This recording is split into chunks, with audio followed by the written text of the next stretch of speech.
سلامونه. که چیرې رایه ورنکړئ تاسو جریمه کیږئ؟ هو. په بلجیم کې د قانون د 209 او 210 ماده پر بنسټ ټول بلجیمیان چې عمرونه یې له 1200 او 1300 کلونو څخه لوړ وي باید رایه ورکړي.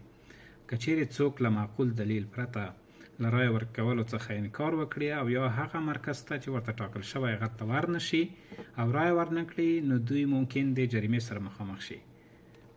که چیرې څوک معقول عذر او یا ستونزه لري نو کولی شي چې وړاندې ښاروالۍ ته لاړ شي او د خپل ځان په عوض باندې د کورنۍ کوم غړی یا ملګری د وکیل په صفت باندې ونیسي چې تر څو د ټاکنې په ورځ باندې هغه هلته ولاړ شي او د ده په عوض باندې هلته رایه ورکړي. خو که چیرې څوک دا کار هم نشي کولی امکان لري چې ښاروالۍ ته ولاړ شي او هلته له رایې څخه د معافیت فورم ترلاسلیک کړي.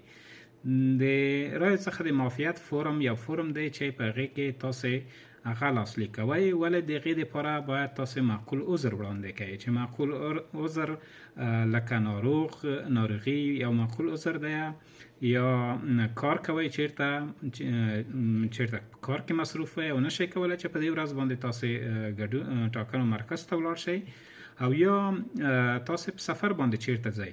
که چیرې تاسې په سفر باندې چیرې ځئ نو د دې لپاره تاسې باید مخکې نه ښاروالۍ ته ولاړ شئ او هلته د رایې څخه د معافیت فورم لاسلیک کړئ. که چیرې تاسې د لومړي ځل دپاره پرته له دې چې کوم فورم لاسلیک کړئ او یا ښاروالۍ ته خبر ورکړئ تاسې په ټاکنو کې ګډون ونه کړ نو تاسې ممکن د پولیسو محکمې ته وغوښتل شئ.